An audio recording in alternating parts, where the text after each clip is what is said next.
We all say a lot of things that we don't know what we're talking about. I'm probably doing it now. I don't know what I said. See, everybody takes you up on the words you said in that. I'm just a guy who people ask what about things. I blab off, and some of it makes sense, some of it's bullshit, and some of it's lies, and some of it's God knows what I'm saying.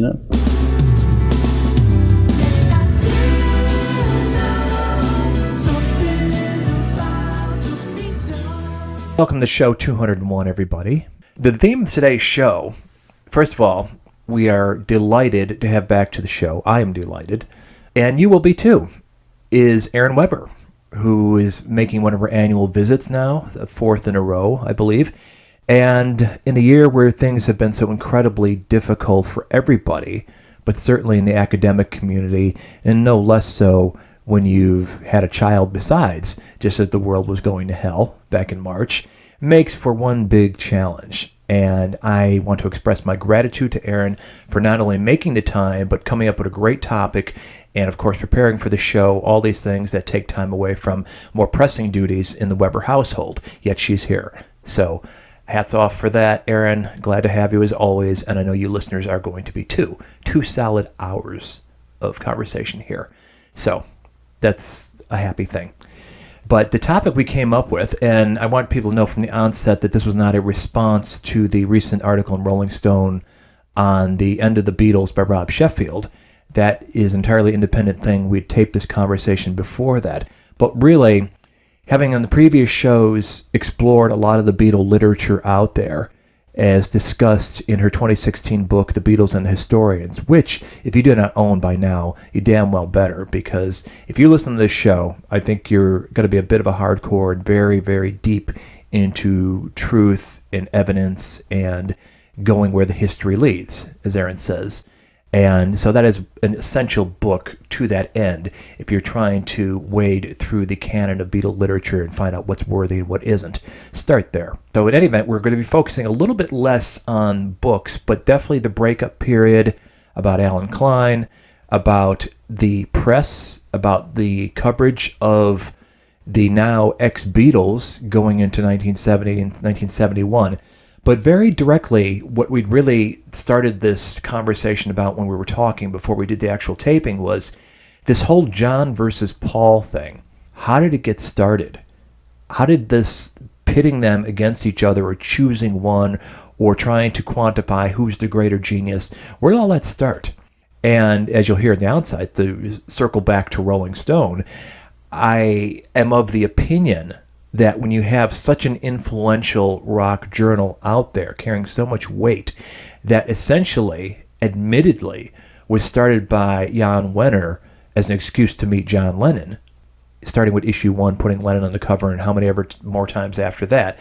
And then you've got fairly early on, 3 years into it, the massive Lennon Remembers interview of December 1970. So they essentially, no matter how many times they would cover McCartney, interview him, put him on the cover, for a long time they were pretty much the PR arm for John and Yoko. I think it's a safe thing to say. Things evolve over time, but the period we're talking about, just before and just after the breakup, that's expressed with dead certainty. So I don't want to make this a long intro because we got a long conversation ahead of us. But anyway, that's sort of the setup where we were starting with our conversation. So there's a lot of ground we cover here. And I dare say this was one of the more satisfying conversations, as of course they all are with Erin Weber. But I think we both brought our A game to the table the day we taped this. See what you think. So I was doing a little bit of digging on my own. And it just seems like a lot of it does come down to Rolling Stone in terms of fueling in the media, in the rock press, this John versus Paul debate. Yeah, I think you have several authors who have focused on Rolling Stone, including Robert Draper and the Uncensored History of Rolling Stone, as well as Joe Hagan in Sticky Fingers more recently. And they both discussed how Wenner, in particular, was never interested, or evidently never even really considered, being impartial. And that I think it's Hagan in the more recent book who says, Wenner became John and Yoko's mythologizer in chief. And they both set out to develop a version of Beatles history, which would basically be the shout narrative, where John was the only Beatle who mattered. Right. Lewisohn had a quote that I'd seen in recent years. First of all, he's on record. He said, "I bow to no one in my admiration of John Lennon." So he's laying his cards on the table right up front. He's not coy about that. But there was another quote I read where he said something to the fact that John was always the leader of the Beatles, even when he wasn't leading, something like that. So it's almost as though, if you want to look at it as the influence of Rolling Stone and Jan Wenner wanes, Lewisohn's picking up the mantle as far as sort of perpetuating that Lennon-dominated history of the Beatles. I've heard other people reference those quotes you're talking about. I haven't seen the context of them. I haven't listened to those podcast interviews or read those particular interviews. I've been a little preoccupied for the last 2 to 3 years, having 2 kids in that time span. Sure. 2 more kids. But I'm trying to remember. I think it's in an interview with Larry Kane, and I can't remember. I think it might be Lennon Revealed in Larry Kane's book. Yes. Where Lewisohn is quoted by Kane, and again, we don't have the context of the conversation, and he says something to the equivalent of, not necessarily, I bow to no one in my admiration for John Lennon, but basically something surprisingly close to that, expressing an internal ranking, if you will, in this time frame for John. And I wish I had the exact quote with me, and I don't, and I can't remember the page number either. I remember being surprised when I read it because it seemed a little too absolute for someone who, again, I should emphasize, with every Beatles author, you always have to be willing to accept new evidence and allow that new evidence to change your interpretation if it's worthy, if the evidence is worthy. And certainly one of the major flaws that we've seen with Wenner and Norman, to an extent, and other authors, is the refusal to accept the new evidence. And you do have Lewisohn in the introduction to Tune In saying that John and Paul were equal. I think there's that quote of, he emphasizes the importance of the entire group, but then he also says, John and Paul drove the bus. And I can't remember what his exact phrase was. So he seems to, perhaps he's switched or changed his interpretation from the Larry Kane book, and I wish I could remember the quote, to Tune In. Well, there was a quote that I read, and might be close to what you're trying to recall, which was that I think it might have even followed where he expressed that he's like the world's #1 Lennon fan. I'm paraphrasing. He bows to no one. But that he went on to say that he had a set of checks and balances to keep his reporting on the Beatles story balanced and not dominated by any one member. Mm-hmm. So that's his head speaking about what his goals are and what he aspires to do so that anybody reading his work would have that understanding built in. However, and this might have been pointed out on your blog, I can't remember specifically where I read it, but something to the effect of, it was something that was evident to me when I read it. Tune in like a page and a half reporting on the death of Paul's mother, an entire chapter on the death of John's mother. So there's not like an even-handed necessarily, and even very parallel experiences that were certainly impactful on the people being discussed in the history of the Beatles. That's just one example of something that comes to mind right away. Well, I think there are a couple issues there. It is important to note that according to historians, there's not an official problem or a methodological problem in having a personal preference. Now, you have to be aware of that preference, and you have to essentially sort of counteract it. And again, primarily be willing to accept evidence that contradicts that preference. You have to be willing to accept negative evidence concerning your preferences. So that's something to keep in mind. And I do think, to be perfectly honest, I was disappointed in the coverage of that, particularly in comparison with the examination of the death of Julia Lennon. At the same time, you do have, and I think I did note this in my blog, you have a considerable amount of quotations and focus on Mike McCartney. He gets a lot of material in Tune In. And you also have the reality, and I think we addressed this a little bit in our last podcast, of Paul simply not being as forthcoming regarding the trauma of his mother's death as John was. Mm-hmm. And so that, I think, played a significant role in it. So, again, I was disappointed in the lack of coverage, and it's interesting and grimly ironic to me that we can take the death of Julia Lennon and directly compare the coverage of it to the death of Mary McCartney. Yes. In Beatles historiography. Yeah. And also, if each of the four members of the Beatles had some kind of impactful childhood trauma, how far can we extend the exploration of that? I wouldn't necessarily say there's too much coverage of Julia Lennon's death, because it obviously was a profound thing that there's a lot to work with because John talked about it so much and sang about it. And even the examination of his telling of it, in that, for example, he frequently described it as she was run down by a drunk police officer. Mm-hmm. Well, I think people looked into it have concluded, no, he was not drunk, but he was on a learner's permit. Mm-hmm. But that was still part of John's storytelling. And what you can extrapolate from that was a reinforcement of his particular worldview toward authority figures being developed. You know, it was already in progress by that time, but that certainly reinforced it because he felt that detail important enough, though it was untrue, to include it in his tellings. Mm-hmm. Whereas I'm thinking about Ringo's profound deadly health issues that he had as a kid that impacted his education, his isolation from other people and being socialized in a normal way through a school career, the way most kids have. That is another thing that I feel has never been explored to the depth that maybe it should be. And maybe is that through lack of material to work with, other witnesses around that can be dug up to talk about that. I mean, certainly his mother was long gone by the time people started getting serious about this stuff, or his stepfather.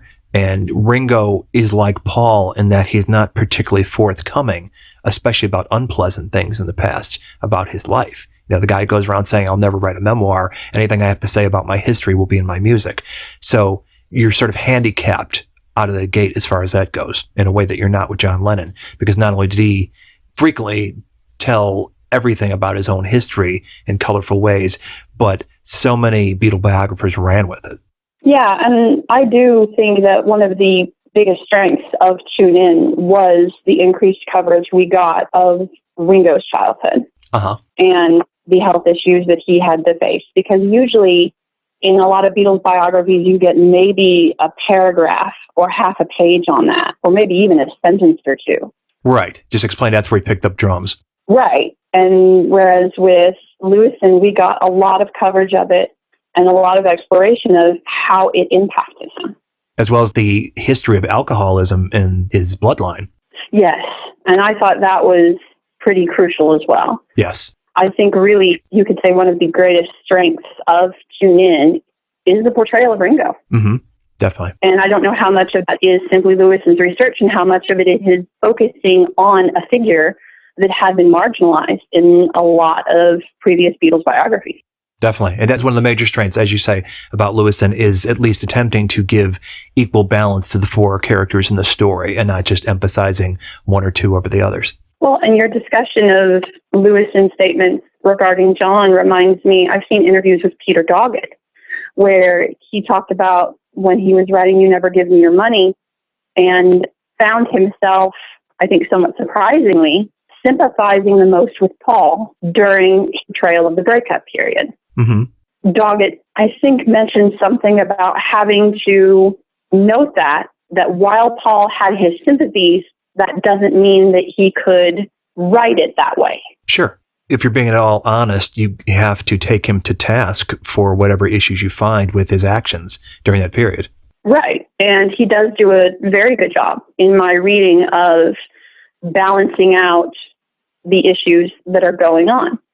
I think of what I've read so far of the evaluations of the breakup, his is the best one. Yeah. And part of the reason for that is that it doesn't assign blame on a sole individual. Right. And in that, it is counter to even accounts that, at least in the first few years after the Beatles broke up, came from the other three, talking about Paul's pushiness and being overbearing, and we didn't want to be sidemen for Paul, laying it all squarely on his shoulders. Well, you said that Wenner's a big part of the first version of the breakup, and I think that's true, but I think a major part of our understanding of the breakup debate and how our interpretations have shifted over time goes back to our view of Allen Klein. Mm-hmm. Because if you look at Lennon Remembers, one of the things that gets overlooked now is that John and Yoko spend a considerable amount of the early part of the interview slugging for Klein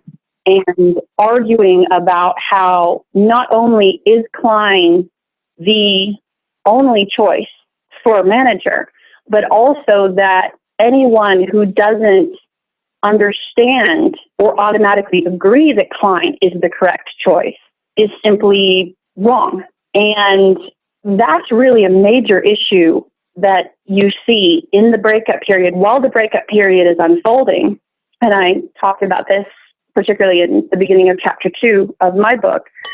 You do have other reasons that are offered by John in the Lennon Remembers interview for why the Beatles are breaking up. But if you look at parts of the Lennon Remembers interview, if you look at the McCabe interviews, if you look at the Playboy interviews, the trial testimony, all of these things, then they're all basically saying, number one, the Beatles are breaking up because Paul will not accept Klein. Eastman made the mistake of sending his son over and not coming over himself, you see, or to look after the Beatles, you know, playing it a bit cool, you know. So, but finally, when he got near the point, and Alan came in, they panicked, and I was still open, you know. I mean, I liked Alan, and I would have taken Eastman if he'd turned out something other than he was. But we arranged to see Eastman and Klein together in a hotel where one of them was staying, and for the four Beatles and Yoko to go and see them both, you know. And we hadn't been in there more than a few minutes when Eastman was having like an epileptic fit and screaming at Alan that he was the lowest scum on earth and calling him all sorts of names, and Alan was just sitting there taking it, you know, because if, you know, he was just taking it, this guy was abusing him like with class snobbery, you know.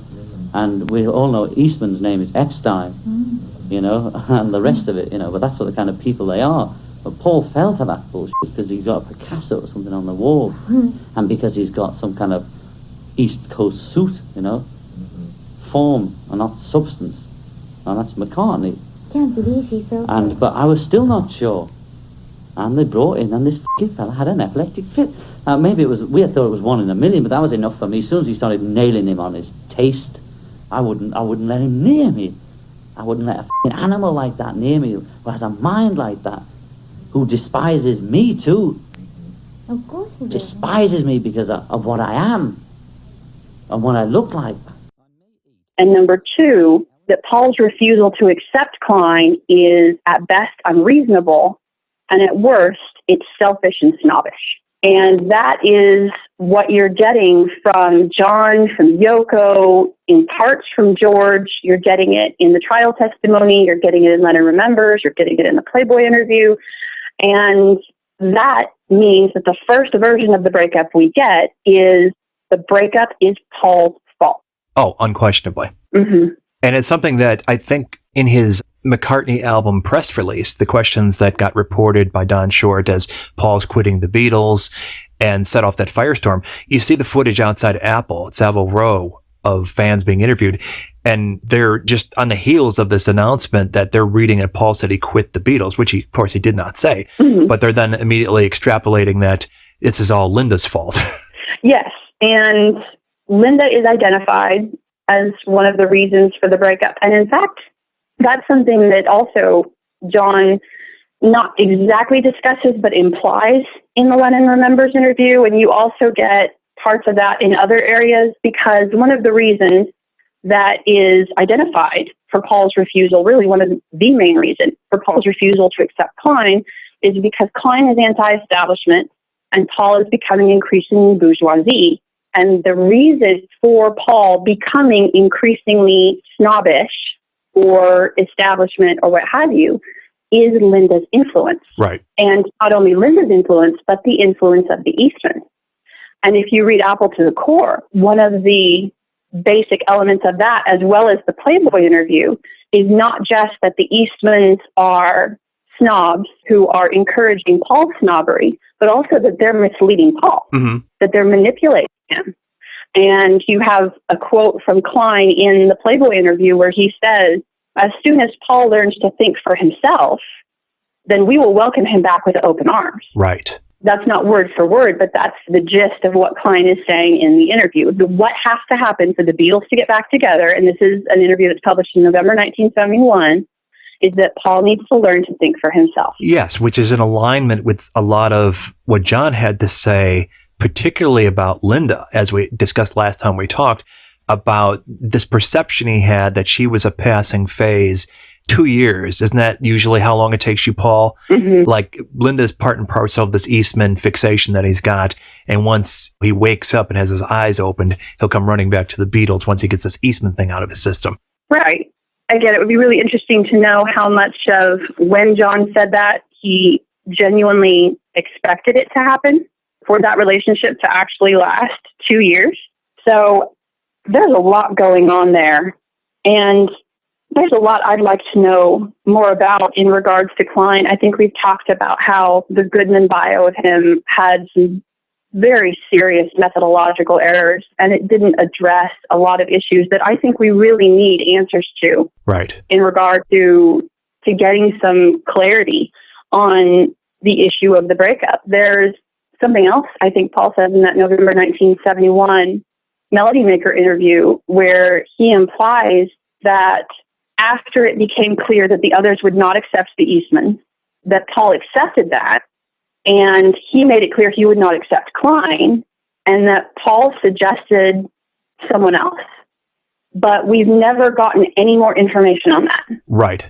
Who that person was. That was... Yeah, I don't think Paul's ever been asked for further context on that, and that would be pretty crucial because that's the obvious compromise in this time period. If Paul will not accept Klein, and accepting Klein by the others violates the unanimity agreement that all other evidence indicates they did have, and the other three will not accept John and Lee Eastman for obvious reasons, then a third, more neutral candidate would have been a good solution. And you have Paul claiming he suggested that, but we don't know when he suggested it.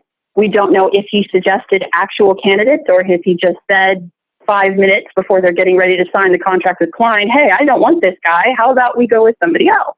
And it's very frustrating to me that we've never gotten more information about that. Right. That is a very rich area for examination that really hasn't been delved into to the great depth that it needs to be. And I think there's going to be some great revelations when people do take the time and trouble to start digging into that deeply the way it needs to be.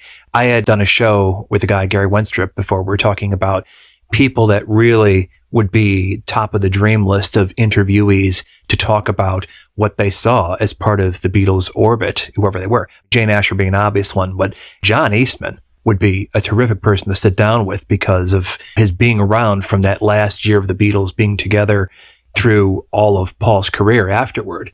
What did he know? What were his interactions like with Klein? What was going on? We know that for all his crucifying of the senior Eastman in Lennon Remembers, that at some point they warmed to each other, and there's a picture of them taken together at some award show in 72. And we know that by 74, when that dissolution paper was supposed to be signed, and John initially balked because he, as the U.S. resident of the four of them, didn't want to be on the hook for the tax liability, he brought in, or somehow Lee Eastman got involved with sorting that out, and they were perfectly fine with each other then. So this turnaround from calling him an animal and despising him for, I don't know if it was him or somebody along the way referred to the Eastmans as Jewish wasps, and that was how they perceived him. That was John in Lennon Remembers. Okay. Yeah, and it was somewhere. Not one of his most sterling moments. No. That posturing that Allen Klein is not the establishment, he's with us. He's a revolutionary. He's not one of these bourgeoisies. He's a man of the people and all that stuff, that he was so identifying with him. And I think that must have been something that Klein intuited was a way to get to John, going back to the January 69 meeting when he first flew over to sit down with John and Yoko. And that was when he sold them on him, quoting Lennon's lyrics back to him and promoting Yoko as this artist in her own right that should be getting film festivals, all that sort of thing. He knew how to seduce these guys. Well, I do think one of the interesting things that Goodman says in his biography of Klein is that within 10 minutes of meeting you, and this is something that various sources say, it's not just one or two people, but at least 4 or 5 people who knew Klein, was that within 10 minutes of meeting you, Klein could, number one, figure out what your greatest desire was, and number two, what your biggest fear was. And that he could do that with basically everybody. And that certainly would play into how he deals with John and Yoko. And the other thing that Goodman says is that he had 2 major tools in his toolbox when it came to dealing with people. And one was extravagant promises. And you see that among Klein's relationship with the Beatles. He tells Ringo, I'm going to get you a movie career. And he tells George, I'm going to put you on the same level as John and Paul. And he tells Yoko, I'm going to get you museum exhibits. And he tells John, I'm going to make sure that Paul isn't perceived as the leader of the Beatles. But his second tool was being a bully. If the first tool worked, then his reaction, his response was to be a bully. And what's interesting to me, and another one of the areas of the breakup that hasn't really been dealt with, and that I would like to see discussion of, is why we don't see Klein using the extravagant promises approach initially with Paul. Right. I wonder if it was part of his strategy to win John that he saw one way to do that was to diminish Paul. Although it just seems like a no-brainer that if you're aspiring to be a manager of a group that's already successful, the first thing you do is keep everybody happy and productive, not divide and conquer. Right. And you have to wonder at Klein's decision for the approach he took. And I think that's something that's really been completely neglected in Beatles historiography, because the assumption by virtually everyone going in is that Klein automatically assumed that Paul would not accept him as manager. And therefore, they became bitter enemies almost from day one. Right. Well, we do know that Paul walked out of the meeting, and we don't know the context for that, if it was out of disgust or I've got something better to do, you guys handle this, when the first meeting between all 4 Beatles and Klein happened in early 69. And whether that colored Klein's perception, or is it possible that he knew that Paul at that point was literally, not quite, but in bed, married to the Eastmans, that he was never going to win that battle? Or do we even know that Klein and the Eastmans have a history? Was there an animus already predating the Beatles between them? Yeah, and those are questions that we don't really have the answer to. But we have, I think it's Glyn Johns, recounting Klein coming into the studio and attempting to, and this is his word, bully Paul into signing a contract.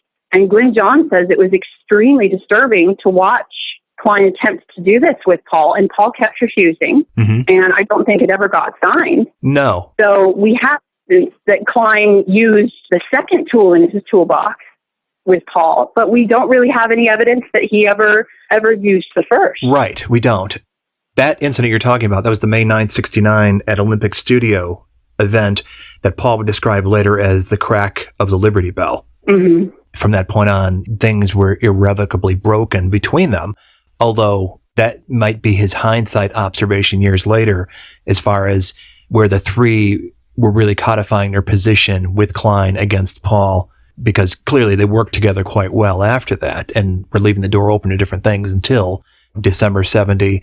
John gives the Lennon Remembers interview, and weeks after that conversation, Paul goes to court against the other 3. And that's when the open warfare starts. I mean, it kind of had to that point, but now the real bile starts. It's not something that's entered in the Goodman book as far as Klein's disposition toward Paul and why he didn't try to win him first. Yeah, and that's a question that Goodman never really addresses. And he also never really addresses the end of Klein's good relationship with George. Basically, what he says is Klein soured on George. And Goodman also, in my opinion, does not do a good job in addressing why the other three Beatles eventually leave Klein's management. It seems like there was a Klein fatigue by 73 among those three. And somewhere there's a quote in the press, and I forget if it's John or George, who was quoted by somebody else as saying, once Klein's out of the way, the door is open to Paul coming back. Did you ever read that or hear that one? That's in Doggett. Okay. That's in Give Me Your Money. And you have various reasons given for why the other three leave Klein. And Doggett's reasons is George's quote, and I can't remember who he's talking to. I think someone at a record company saying that if we want to have any chance of getting together with Paul, then we have to leave Klein. We have to get rid of Klein. And there's evidence for that going back to the one-to-one concert, because Paul expressed reasons for why he would not go when John and Yoko invited him. Right. Klein was managing it. Right. He said the same thing about Bangladesh. He didn't want to give Klein the headline of getting the Beatles back together. Right. And you have Goodman's reason is that Klein wasn't quite as good at maintaining good relations with the Beatles as he was perhaps at establishing them. There's an example of Ringo walking into the office when someone is on the phone, clearly with Allen Klein, and says, oh, well, let me talk to him. And then Klein just hangs up. Wow. And won't talk with Ringo. But you also have Goodman discussing that he thinks part of the problem was Klein would not reach an agreement or a settlement with the Eastman. He kept dragging out the legal and financial issues, which meant John, George, and Ringo continued to be hamstrung when it came to finances. Right. And it kept bothering them immensely that Klein would not accept essentially defeat and kept dragging it out and dragging it out. Right. And maybe that was what started to open their eyes a bit about his management style. As you say, he was better at winning clients than maintaining them. And maybe they'd had a few conversations with Mick by that time because they were delighted to have this hard-ass American manager working alongside Oldham when they first signed with him. And by the time the Beatles started getting involved, that was when they were getting ready to lose control of their 1960s catalog to Klein. Mm-hmm. And Jagger was no fool. He was somebody who had a business background, but he was less naive than Lennon when it came to that sort of thing. And he, too, was seduced. So it's easy to see where at some point, and I also wonder, too, if there's any sort of record of where they start to express disenchantment with Klein before his contract runs out in early 1973, because we know in the wake of Bangladesh, George might have, once he discovered he was on the hook for all the taxes generated because Klein didn't send it up as a charity in advance, that might have started to sour him. But at what point, when for the crime he would eventually do jail time for, where he's selling promotional copies of that under the table and profiting off it, that would have been in the wake of its release, which would have been end of 71, early 72. If he's doing that kind of dirty double dealing, ripping them off, is that indicative of the fact that he had written them off mentally until his contract was completed? Or was that him achieving what he'd been after all along, which was playing these naive guys to enrich himself personally? That's a really good point about Klein seeing the writing on the wall and then taking full advantage of what he could while he was still in charge. And this is just a theory, and I want to make clear on that, but I do think certainly one of the biggest appeals of Klein for John and George and Ringo, because Ringo addresses it in that David Beather interview, is that Klein was a gangster. And Rick comes out and says, I want a gangster doing his job for me. And Klein was perceived as anti-establishment. And we've seen from the very beginning that John and George in particular embraced anti-establishment figures. Right. And also maybe an expression of him being the anti-Brian Epstein in every possible way. Absolutely. That's a part of it. But there's also the issue that as long as the Eastmans are his arch enemies, then Klein can be John and George's manager, and he can be telling them what to do in a sense, but he's not the establishment. He's not an authority figure. because he's protecting them from the Eastmans. When the trial is done and the Eastmans largely not vanish, but are seriously reduced as this looming threat, if you will, to John and George, then you have to wonder if maybe that was part of the reason they also became disenchanted with Klein. They didn't see him as their protector so much anymore, and now he's still the one who's telling them, no, you don't have this money, you can't do this, etc. He becomes an authority figure. Right. That's an interesting way of expressing that, because the court case was settled, that phase of it, in March of 71. And by the end of the year, which between that point and the end of the year, you've got How Do You Sleep? You've got a lot of the tit for tat going back and forth between John and Paul and the press.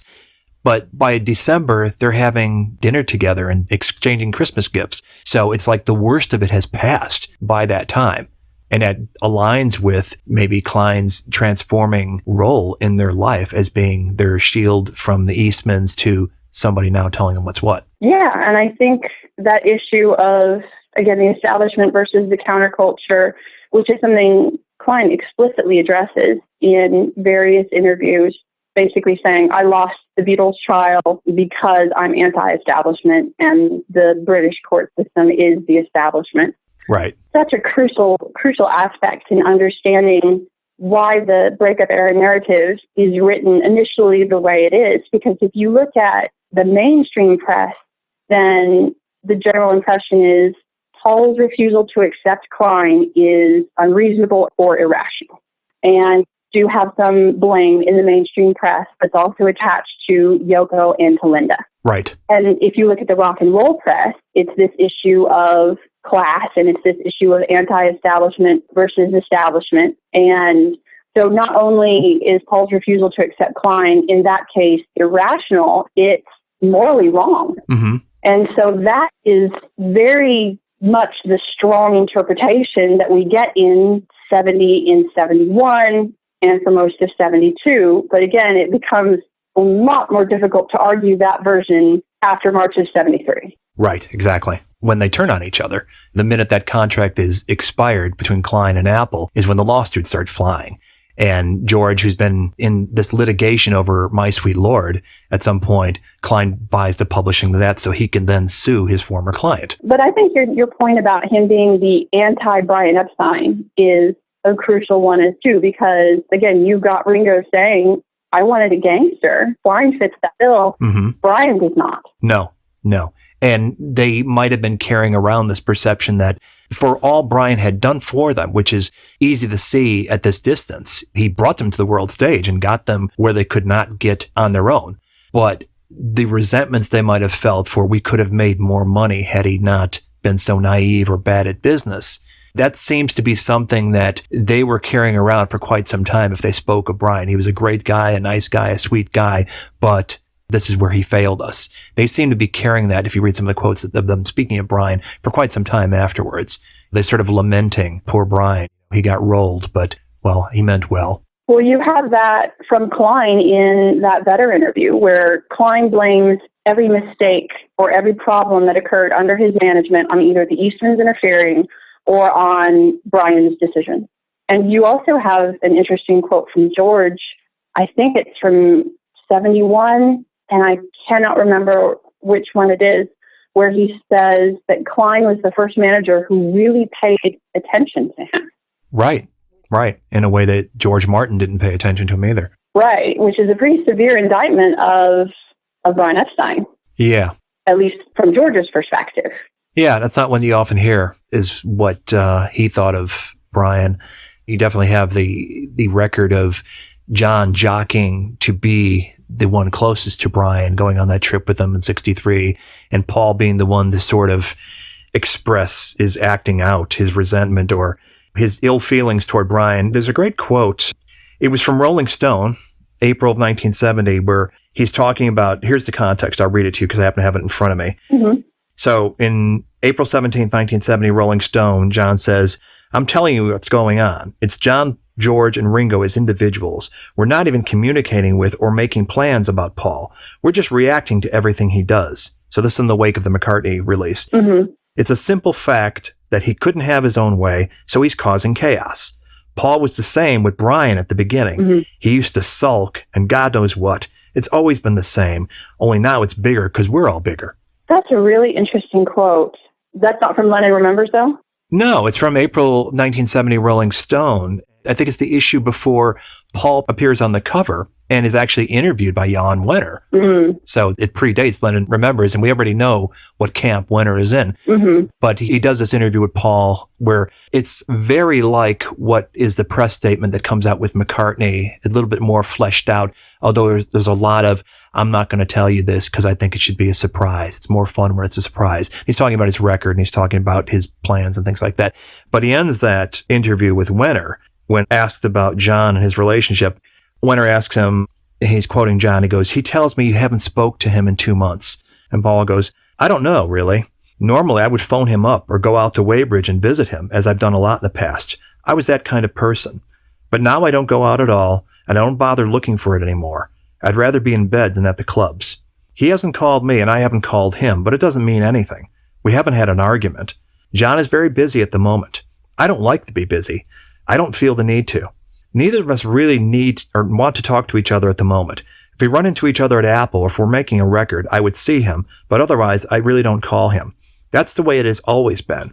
In fact, the truth of the matter is we just haven't called each other up lately. I don't really think about it. I will see him when I see him, and I love him just the same."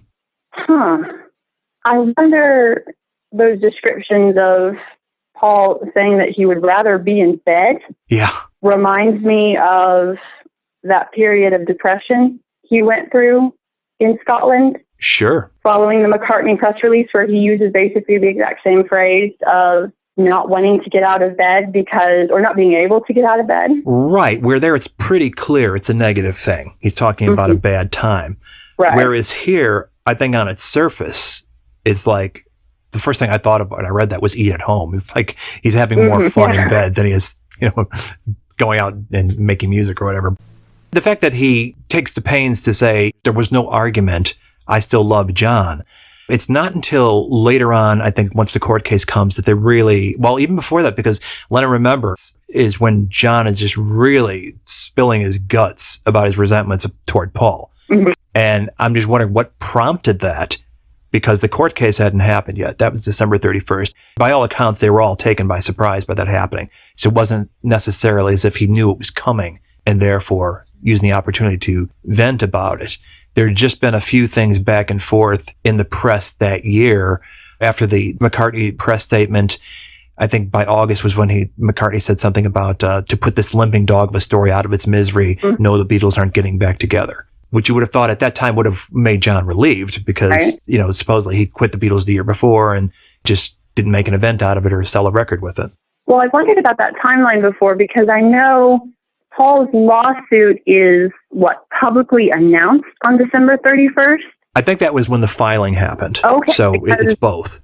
I've read somewhere, and I cannot remember where it was, that the subpoenas or what have you may have been delivered at the beginning of December. Well, that's interesting. If that's the case, that would explain something, although I don't think John ever in all of Lennon Remembers mentions being sued by Paul.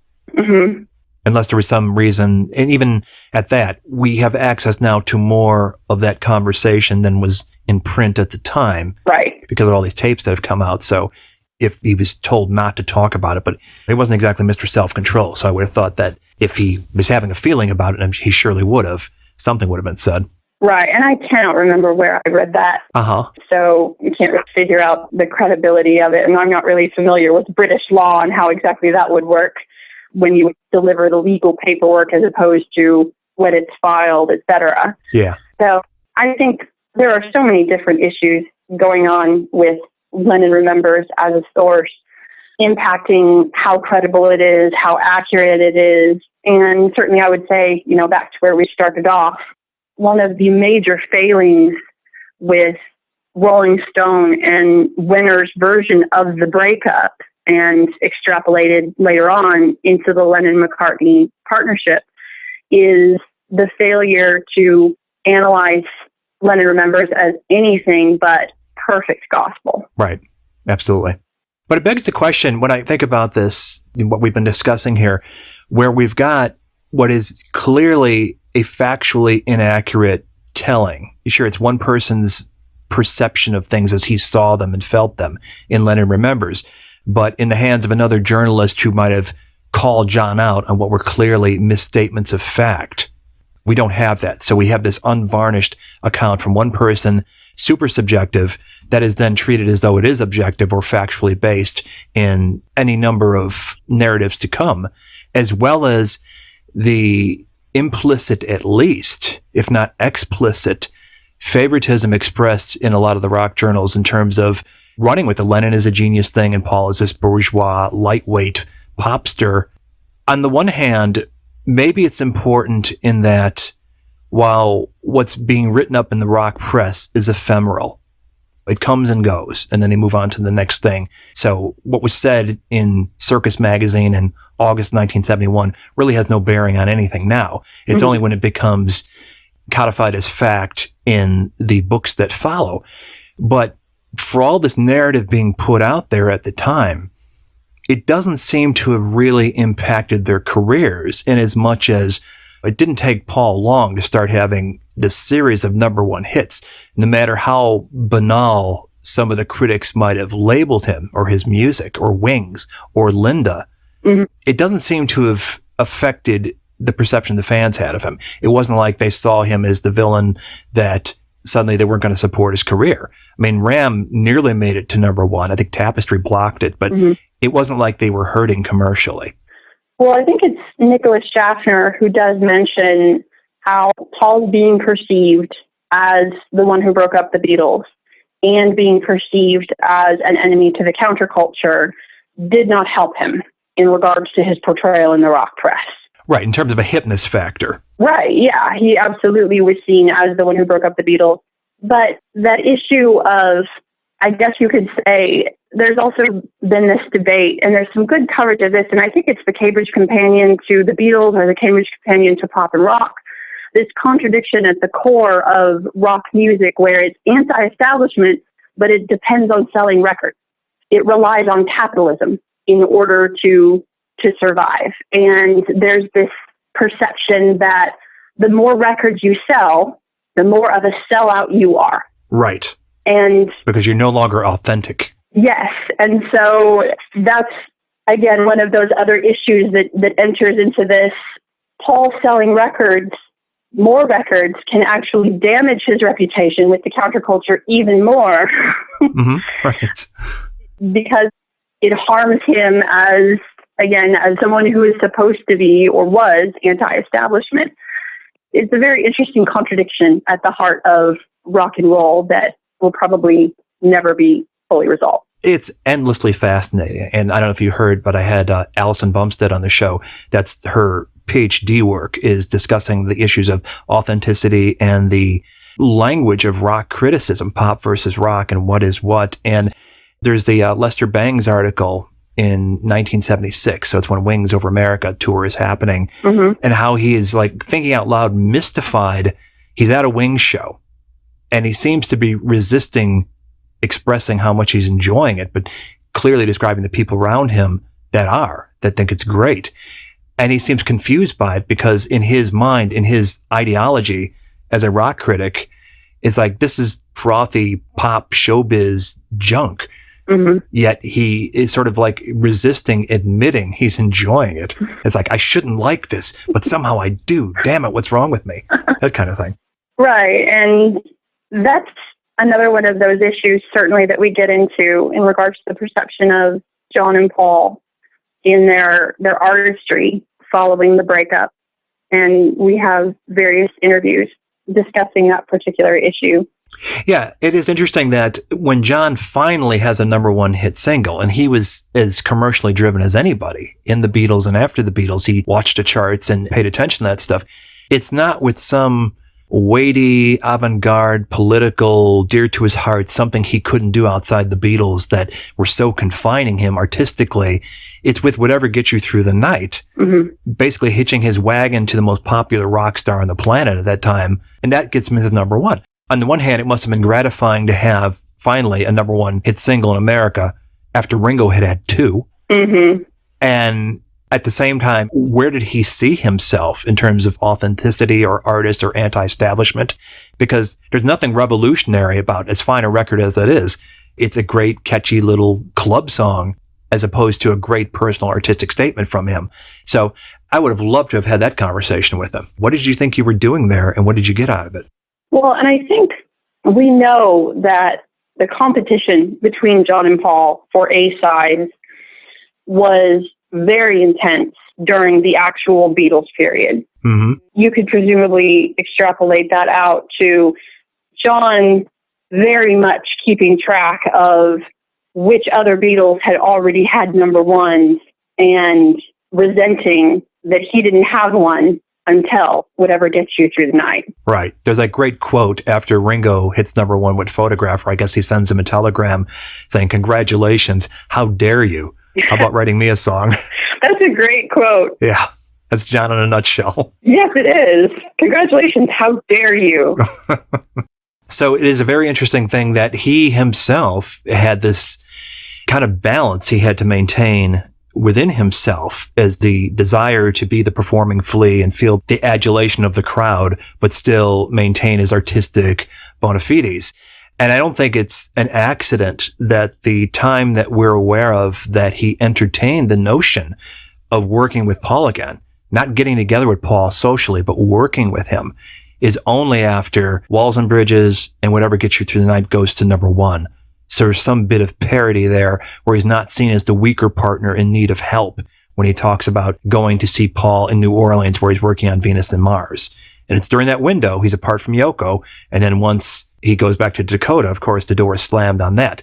But that is the time where he actually floats the idea and it's like, why not? Well, I think it might be MacDonald's, or again, in the Cambridge Companion to the Beatles, which if you haven't read that, it's marvelous. It's got some really excellent essays. And they talk about how with work like Plastic Ono Band or Imagine, and you have John 100% buying into this idea that the only art worth anything is self-expression, that he's painted himself into an artistic corner. Right. And that he's tapped out that vein by the time we get to certainly sometime in New York City. And so he has to then argue that the rest of his art, because he's made this declaration, is fervent self-expression, even by the time we get to Double Fantasy. Right. At the same time, he's telling us, he's like justifying it by, Imagine is just Plastic Ono Band with sugar on it for conservatives like you. John is a very contradictory person, which wouldn't be a revelation to anyone listening to this podcast. Right. Which makes him so fascinating. Yeah, and something that has to be, again, taken into account when you're examining him as a source, because one of the problems I have with certain biographers is you have a variety of quotes from John on the same subject. And they will take a quote from any period of time to buttress their version or their interpretation of John or of John and Paul or the Beatles or the Lennon-McCartney songwriting partnership or the breakup or any of these sort of things. But you can have 10 other quotes from John that contradict the quote that they use.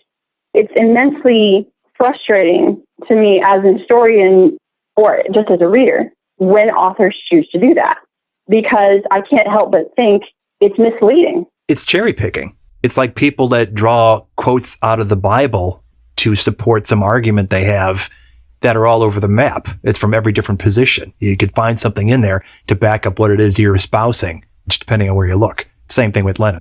Right. And again, that's why it's so important to keep track of when things are published in Beatles historiography, because another one of the books that gives you an inaccurate version of events based primarily on John's quotes and Lennon remembers would be Wilfred Miller's Twilight of the God, because he's attempting to offer a musicological analysis of John and Paul's songs. I don't think he includes any of George's or Ringo's. It's just the Lennon-McCartney catalog. But he's publishing in 1972, and he's relying very heavily on Lennon Remembers as the basis for his understanding of the John and Paul songwriting partnership. So songs that we now know are joint collaborations or had contributions from the other one are misidentified by Mellors as being solo compositions and not having those contributions because, again, you have John in the St. Regis interviews, you have John in Lennon Remembers, and in some previous interviews, giving the impression that the Lennon-McCartney songwriting partnership never really existed. Right. So in some cases, it's not deliberately done. It's done because authors in that particular time frame are going off of inaccurate primary sources. And another one who falls into that trap, unfortunately, is Schaffner. Absolutely. I really enjoyed Schaffner's writing, his wit, and some of his analysis, but he's very seriously hamstrung in all the sources that were not available to him when he published in 77. So he's limited by what he's got access to, but then is not a historian trained enough to recognize the limited value of some of the sources he does use, namely Lennon Remembers. Right, and I think that's his most widely used source if you look at Beatles Forever. Right, and it's a compelling read. I remember when I read it when I was a teenager and thinking, this is amazing. This is the inside scoop of the Beatles. And you have no frame of reference. You have no critical judgment of it because at the very least you're thinking, well, it's straight from the source. So it's got to be true. And you're not grown up enough to look at it through the context of who's saying it and what is the context and when it's self-contradictory all over the place to call it into question. Well, and with Schaffner, because he's publishing in 77, you can see a little of the distance from that original interpretation of the breakup because by, of course, the time we get to 77, I don't think Klein has gone to jail yet, or maybe he goes to jail. No, I don't think the court case had started yet. I think that was 79. Right. So he hasn't gone to jail yet. And I'm not quite sure when the press really finds out more information about the Rolling Stones and Nakerfelds and Klein's role in that. Mm-hmm. But you would obviously have the other three leave Klein's management and then sue him. Yep. Schaffner doesn't exactly take the stance that Paul's refusal to accept Klein is completely unreasonable, but he basically argues what I would regard as more of the shout narrative version of the breakup, which is that John needed to leave the Beatles, and particularly Paul, in order to truly find his identity as an artist. Mm-hmm. Because you have Schaffner arguing somewhere along the lines, and I'm trying to remember what the exact quote is, and I can't remember the exact quote, but I remember he uses the description of mundane for Paul's musical talent. And I remember finding that a poor choice of words. Absolutely. And he wasn't a particularly Lennon-centric writer, as I recall. No, he wasn't. So that was one of the things. I think Schaffner, again, he's not a Coleman or a Norman by any stretch of the imagination. I think he is more in the area of drawing flawed conclusions because he's relying so heavily on flawed primary sources. I don't see him going into the Beatles Forever with the same sort of agenda that you can see underlying something like Shout or something like Coleman's Lennon biography, or certainly what you see in something like The Ballad of John and Yoko, which was published by Rolling Stone. Right. In the months after John's death, they sort of codified their Lennon fandom in the pages of Rolling Stone and just threw it all together in one book that you get the sense that Yoko put her blessing on it because it's so flattering to their narrative. It's very hagiographic in parts.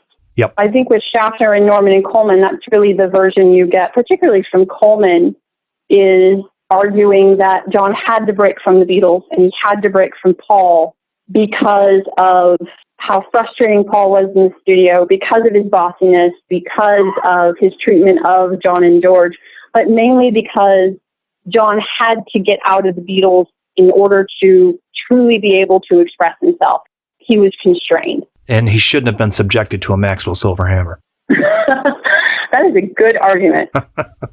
and by the time we get to, I think, Norman's biography of John, that softened somewhat into more of a view of John and Yoko's relationship as being this all-consuming artistic and romantic endeavor that just didn't leave room for anything else. Mm-hmm. But in those early years of the Shout narrative, even though the blame is no longer being ascribed to Paul for refusing to accept Klein and that decision being unreasonable, you still have the majority of the blame falling on Paul's shoulders because he's the wrong partner in that time period for John.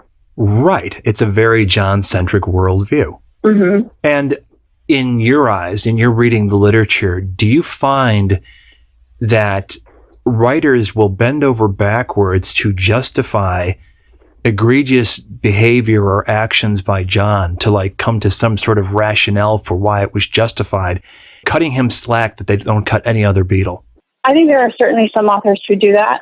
Like we've discussed how Peter Brown certainly does that with contextualizing John's actions and Brian Epstein's, where not contextualizing the actions of other individuals. And I do think that's one of the strengths of MacDonald, in that I don't believe that MacDonald does that. And I also don't believe Doggett does that, because Doggett does an excellent job of exploring some of the negative aspects of John's personality without, again, excusing it. Because you can explain the negatives with John, and really, I think that's part of the issue too. Some of John's behavior is so extreme that you have to explain it.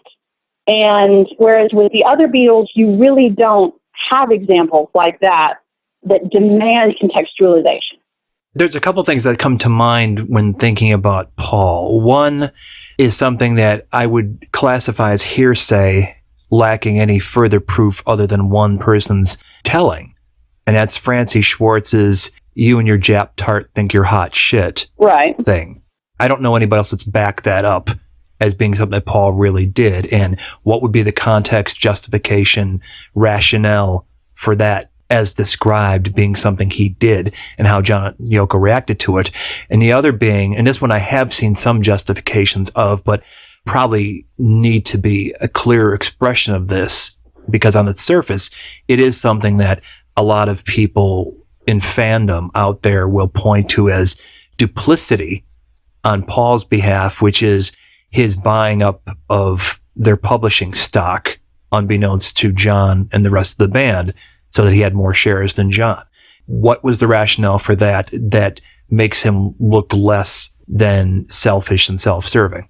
That's true. And those are two really good examples of things that absolutely we should get contextualization on, that we need explanations on. And that's really something that as a reader, you need to pay attention to, because if you as an author offer that contextualization and you offer that reasoning for that behavior, especially when it's necessary, that's a strength of a writer. But if you're a writer and you just drop the information without offering that contextualization for that particular Beatle, then that's a problem. Because again, and you have something like this with, I think it's the first edition of Shout, and possibly all the other editions of Shout, because there's very little alteration between the various editions. Paul's famous quote, "Upon the death of his mother, what will we do without her money?" There's no contextualization. There's no attempt at interpretation. And I'm not saying you have to soften it. I'm not saying you have to excuse it. But when you offer that for other individuals in the book, but you don't offer it for certain individuals in the band or in the story, that's an indication of bias. Yeah, that's a thumb on the scale for sure. We report, you decide. Right. It's an editorial choice if you're not giving a context that may exist. Well, and again, that's one of the strengths that you do get out of Doggett, and you do get that out of Lewisohn. In the end of Tune In, you have some efforts by him to, again, attempt to explain John's behavior. And I think in this example, it's towards the end of the book, and I can't remember exactly what chapter it is. There's a moment where they're discussing at the cavern, and Paul is singing an Elvis song on stage and in front of the audience. And John stops the song in the middle of the song in front of the audience and starts essentially ripping Paul for singing the song, because it's a sappy one. And I cannot remember which Elvis song it is. And Lewisohn contextualizes that and attempts to explain it, of John's character, his strength of personality, his humor, all of the good things about him, and his charisma were strong enough that the others loved him enough to deal with this behavior. That's interesting. It says a ton about Lewisohn. Well, again, it's a sort of behavior from what we know of Paul McCartney, of George Harrison, and other individuals involved with the band. Why would you agree to put up with this behavior? That's the sort of issue, the sort of event that you have to provide some contextualization for. Yeah, absolutely. Because leaving it hanging out there leads people reading that to think, God, what a jerk. Right. And so that's one of the issues. Again, you do have some of those examples with Paul, like you said. I guess you also have the issue of George and Maureen, which is also certainly something that definitely requires contextualization and background. Yeah, and a consistent telling. Right. There's so many of them with John is, I think, more the issue. Yeah. So maybe just sheer force of numbers. Right. Absolutely. That's a good point. There is more of that. So why do you think it's important going forward in Beatle history to offering corrective in terms of balance between the players that hasn't existed to this point? As we know, largely from 1980 on, it's been very Lennon dominated, partly because of using Lennon Remembers as great source material to then write your bios like Ray Coleman did, or just the fact that in this period of mourning, people felt the need to bolster his part in the story of the Beatles. What are we getting out of offering a corrective without an overcorrective to that? Do you think this is important going forward for people to really see what they achieved for what it is? Are we that far away from where we need to be to get back on course in the historiography? I think quite simply, what you have to do is go where the evidence leads you. And where I see the evidence going is moving sometimes more slowly, sometimes faster, into this understanding that you had a far more equal version of the Lennon-McCartney partnership than we were given the impression of in the breakup period, in Lennon Remembers, in Shout, and in those various sources as well as in those various narratives. And as long as the evidence leads us there, we're getting a more accurate version of Beatles history. Because I don't think there's almost any Beatles authority now that would say with a straight face, John Lennon was 3/4 of the Beatles. Right. And not even Norman is advocating that anymore. And no, as we mentioned, a couple of shows ago, both Norman and Coleman conveniently pivoted on their interpretations of the Lennon-McCartney songwriting partnership and on their interpretations to an extent of Paul as a musician and as a human being. Again, my focus would always be on what the evidence tells you. And that's why the emergence of these new primary sources is so crucial. And this would be for both fans and for authors. As an author and as a fan, you can't get stuck in confirmation bias, where you've already predetermined what your theory or what your interpretation is going to be. And therefore, you're going to find the quotes or the evidence that reinforce your theory. That's not at all what you're supposed to do. Or dismiss the facts or the quotes that don't reinforce your theory. And that's a weakness of various biographers that you'll see. And Coleman is just one example where if he has a source whose interpretation he agrees with, then he will talk about what a good source they are, and he'll use them unquestioningly. But if it's a source who disagrees with his favorite interpretation, then he tries to criticize the source, or he just doesn't acknowledge that it exists.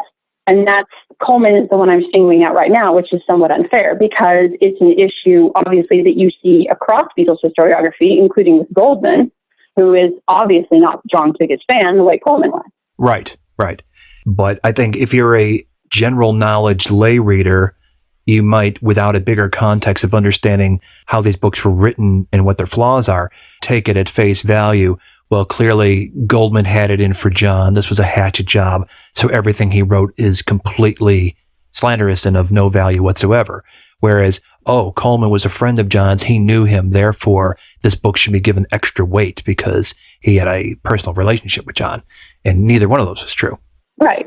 They have to be judged on their respective merits, would be one way to put it.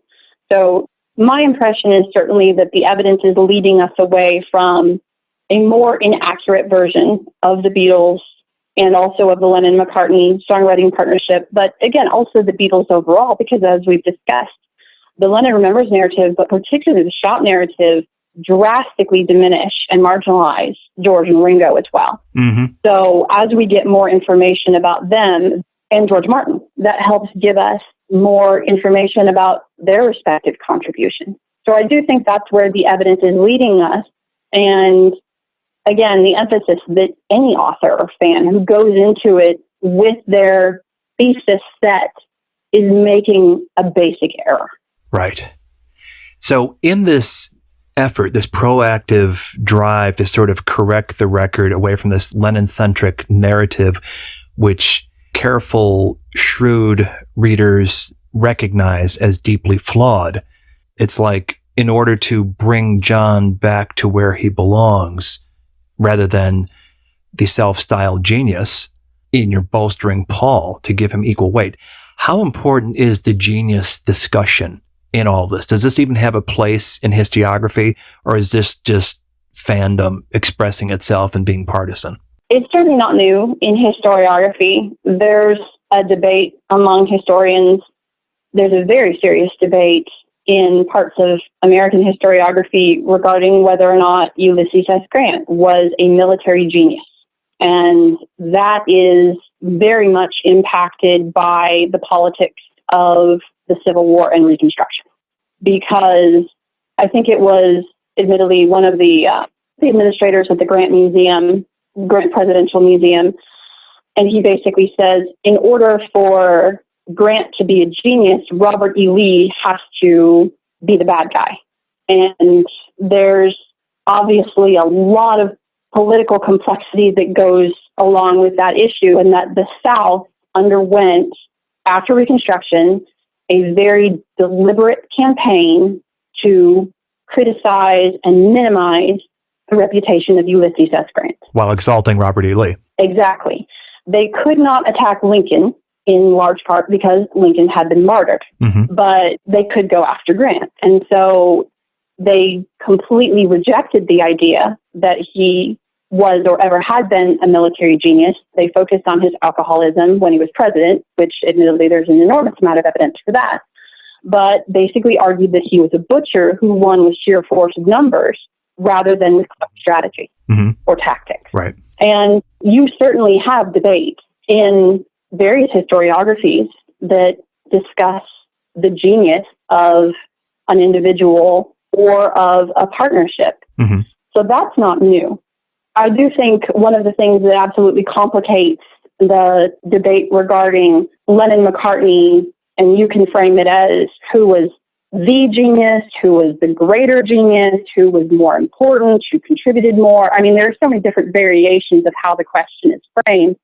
It's very complicated because in certain instances, you have, again, authors rejecting evidence, but you also have attempts to quantify some things that in a creative partnership simply cannot be quantified.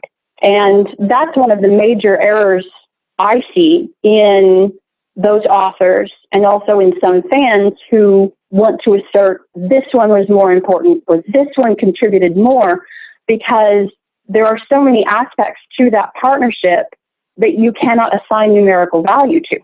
Like there's a great quote from the book, I think we've mentioned it before in emails, Joshua Wolfshank's The Power of Two, which examines some of the aspects that go into creative partnerships. And he covers various partnerships, but he spends the bulk of his time on John and Paul. But there's a quote from Andre Agassi in there where he's saying, if I hadn't played tennis at the same time as Pete Sampras, I'd have a lot more championships, but I wouldn't be as good of a tennis player.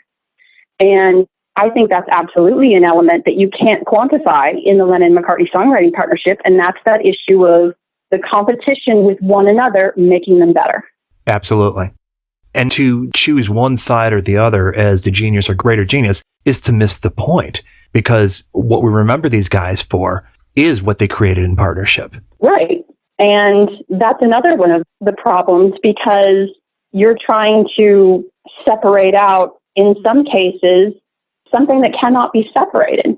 It's the unit that made the music and that made history. And yet we have this compulsion, seemingly, among some authors and among some fans to assign superiority. But I find it perplexing, and I think it's a flawed premise, frankly. Yes, absolutely. And that there it is. To bolster that argument, if you're going to make the case of one of them being the greater genius, is that then to say that there is evidence of that genius at work in the years after the Beatles on either side? And see, that's an area where I am apprehensive to go down, because I think that requires a level of musical analysis that I am simply not qualified to do. Or a definition of genius. Right, which is going to differ depending on who's offering it. Now, you do have, again, a shift in Beatles historiography over the decades, because there seemingly was never any doubt from the breakup period on that John was a genius. You have John asserting his genius in Lennon Remembers. Yes. But if there is such thing, and if there isn't, it doesn't matter. Yes. And so certainly what you get in that breakup period, and really throughout much of the Lennon Remembers and the Shout narratives, from most secondary sources, is John was a genius where Paul was a really excellent songwriter. Right, a craftsman. Yes, there are very different variations on that, but that's the general impression from most secondary sources in this time period. One of the ones who rejects that, crucially, is a considerably credible primary source, and that's George Martin. Mm-hmm. Because how George Martin in 1979 explicitly declaring John and Paul as equal geniuses. Yeah, the vinaigrette metaphor. Yes.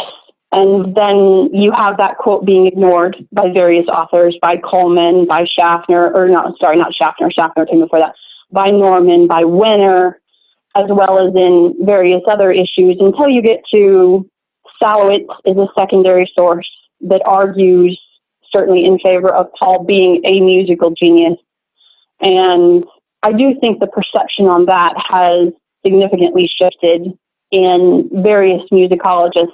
And again, this isn't my area of expertise, so it's certainly not something that I can authoritatively declare. Uh-huh. But in Beatles historiography, the general perception among most now is both of them were musical geniuses with their own respective strengths, admittedly. Any honest observer would also make the observation that there was more moments of genius than consistent genius. So you mean in the solo work? No, I'm talking about in Beatle work. There was plenty of things they did just to fill up tracks on an album that as high a standards as they personally had, which was clearly the case. I don't know that something like Tell Me What You See or Tell Me Why or something like that rises to the level of genius. They're just great, well-produced pop records. As opposed to In My Life or Strawberry Fields or Martha My Dear or something like that that you can point to as something sublime. Again, ear of the beholder. Right. That makes a lot of sense to me. I just find it, again, somewhat of a flawed debate to have in the first place, to try and assign the superiority and to quantify it, because in addition to the issue of the competition between them, we have quotes from John and Paul where they're both discussing how they only write the way they do because of the other's influence. Yes. So if you take that premise and run with it, then there really is no song that is 100% John or 100% Paul, even when it's just words, even when it's just lyrics on the paper before it's brought into the studio. Right. Or for the genius to exist in either one of them, the other must be there. Otherwise, that genius doesn't reveal itself. Right. There's a quote from John, I think it's in 1969, where he says basically that I wouldn't write the way I do now if it weren't for Paul, and he wouldn't write the way he does if it weren't for me. And that's a pretty consistent observation from him, because even in Rolling Stone, Lennon Remembers, he makes that point. He'll scare me into doing something decent, and I'll scare him into doing something decent. it's clear that it was an implicit understanding between the two of them that just knowing each other made their art better. Well, and we even have evidence of that from the solo period. There's a journalist, and I want to say it's Robert Hilburn, but that could be wrong, who witnessed John working on the Imagine album. And John played the melody for Imagine for him and asked the journalist, is the melody as good as Yesterday? And the journalist kept saying, they're both great melodies. You can't really compare them. They're both great melodies. And John kept saying, it is. It's as good as Yesterday. Interesting. So that was very important to him. That bar is there, and John wants to meet it. So it's that mix of competition. It's that mix of being in each other's brains, even as they're writing, that mix of inspiration. And again, it's something that you cannot really quantify. And that's why I have so many issues with those who attempt to assert this rank of 1A and 1B, or this one was the greater genius, which I think is the debate we're essentially having in Beatles historiography now, or this one brought more to the table. I think in a lot of ways it's a fool's errand. Absolutely. It says more about the person enacting it than it does about who you're describing. It's so subjective.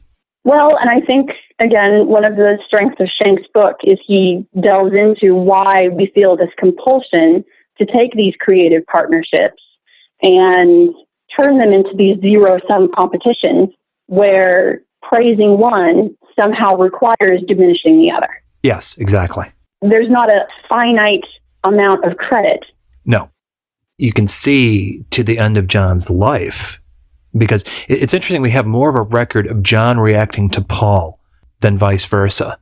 But I was going to say that 1980, he's in the car and the studio version of Coming Up comes on. And he immediately recognized it with effects and everything. He recognized it as Paul. And that was one of the motivating factors he had to get back in the studio and start recording again after 5 years. And in fact, as I've had on the show, Robert Rosen talking about, I Don't Want to Face It being a direct responding song to that. So here we have years after they've worked together, it's still an innate thing for John to gravitate toward as something that he's got a standard to meet, as you say, a bar to reach, and it's being sparked by Paul. Absolutely. And I think if you look at John's comments of only ever having two partners, and that it was Yoko Ono and Paul McCartney, that says a lot about how much that partnership, both of those partnerships, but in this particular instance, Paul, drove him. Whether his reaction was negative or whether his reaction was positive, there's no doubt it was one of the most important aspects of his creative personality. Yeah, and that's a whole other study to really examine the effect that Yoko had on him as an artist beyond a romantic partner and sometime collaborator, because I think it's bigger than the actual songs they sang on together in terms of somebody setting a bar or inspiring him to reach a certain standard on his own in writing a song, especially doing something with a political tinge to it. I think a lot of that is directly Yoko influenced in a way that might have been absent without her presence in his life. Well, that's another one of the issues that enters into when you're dealing with the rejection of the shout version of the breakup, is basically whether John leaving Paul as a partner and going to Yoko as a partner enhanced or diminished his music and his art. Right. Well, it's the music that we talk about that he made with Paul. I don't think too many people really get into the weeds when we're discussing musical collaboration with Yoko, because what there is of it, I think most people would point to maybe Happy Christmas as being the high water mark of that. They worked together, and sometime in New York City, they worked alongside each other on Double Fantasy. But true collaboration, the way Lennon and McCartney experienced it, there's not a lot of it for the 12 years they were together. Well, that's true. I haven't come across literature that really delves that deeply into that level of collaboration between John and Yoko. But you do have that issue of perception in Beatles historiography, and you can see a pretty clear line between authors or advocates of John and Yoko's artistic relationship as opposed to John and Paul's artistic partnership. And Winner would be one of the main advocates of Yoko enhancing John's art. And that was one of the issues. I don't think we've discussed it on any of the previous podcasts, but it's interesting to me because we spend so much time talking about books, but museum exhibits are also a crucial aspect of a historiography. And you had the John Lennon, his life and work exhibit that was at the Rock and Roll Hall of Fame Museum in 2000. Mm-hmm. And that was an exhibit that was sponsored by Winter, and the exhibit artifacts were provided by Yoko. Mm-hmm. And as you might deduce, this was not the most factually accurate museum exhibit when it came to its portrayal of the Lennon-McCartney songwriting partnership, of the Beatles' breakup, mm-hmm. or various issues involving the exhibit. Right. A glaring absence of walls and bridges in any of it. Well, it was more of an issue of, in the discussion of the Beatles, the blame for the breakup is given entirely to Paul via the McCartney press release. Mm. There's no mention of John leaving the band in September 1969. You also have some of Paul's songs that John contributed to, like Drive My Car. Yeah. Uh-huh. But then you have John songs that Paul contributed to, and there's no credit given to Paul for contributing to those. Right. People think of A Day in the Life as a John song, well, not a collaboration. Right. Which I don't think A Day in the Life was the example. I think it was actually a song that is pretty much closer to 50-50. And I'm trying to remember which specific song it was. But In My Life? I think so. And also Tomorrow Never Knows. Mm-hmm. In that there's no acknowledgement of the contributions that were made either by Paul or by any of the other Beatles. And we have, in historiography and historical method, certain rules that museums are supposed to abide by when they develop an exhibit. Uh-huh. And one of them is, number one, it can't be hagiographic. Number two, you have to acknowledge contradictory sources and narratives. Mm-hmm. And number three, you have to very clearly and publicly display where the exhibits came from, who is sponsoring this museum exhibit. Mm-hmm. And I believe the Lennon, His Life and Work museum exhibit failed all three of those. So apparently Rock and Roll Hall of Fame is not considered a museum. I'm sure that's shocking. Monstrous. It's been a while since I've been to Liverpool, but I would like to review the Beatles story through that lens and see how it shakes out. I would too. I, unfortunately, have never had an opportunity to go to Liverpool, and that would really be one of my first stops. Mm-hmm. And looking at the museum again from a methodological standpoint, because one of the issues that you run across again and again in Beatles historiography, unfortunately, is this failure to acknowledge contradictory sources, mm-hmm. whether it's in a museum exhibit or, and I'm not saying the Liverpool Museum does that, but whether it's in a museum exhibit or whether it's in books or whether it's in movies, it really helps to be extremely well informed when it comes to Beatles historiography. Right. As a consumer, as knowing how to measure the quality of something you're experiencing? I would argue that you can't really consider yourself an expert in a subject, in a historical subject, until you are at least aware of the basic structure of its historiography. Mm-hmm. Because, for example, as a history student, I studied World War I extensively. As a high school student, as an undergrad, in graduate school, had really dozens of classes on the First World War, looking at it from various angles and perspectives. Obviously, as an American, the first introduction I had was World War I from an American perspective. But it's not until we took historiography and historical methods that we delved into, okay, this is the way the history of World War I was written in the 1920s, mm-hmm. when the vast majority of the blame fell, obviously, on Germany. But then you move into the 1930s, and you have a significant amount of the blame for who started the war shifting to the Soviet Union. Mm. And part of the reason for that is that the Soviet Union was a pariah state in the 1930s. So because Russia mobilized their troops first, then therefore they were the ones who instigated the war. And then you have, of course, the cataclysm of World War II, and you have these differing versions of events over the decades coming from different countries. And you really have to have the basic knowledge of that structure in order to understand this is why this source offered this version of events in the 1960s. Mm-hmm. Because these archives were not available, because this was the political climate at this particular time period. Or when you go back to primary sources, there's a reference book, and this is a different historical subject, on the Napoleonic Wars. And I can't remember what the exact title is. I think it's Weapons and Uniforms of the Napoleonic Wars or something to that effect. And you have a version that's published in the 1970s.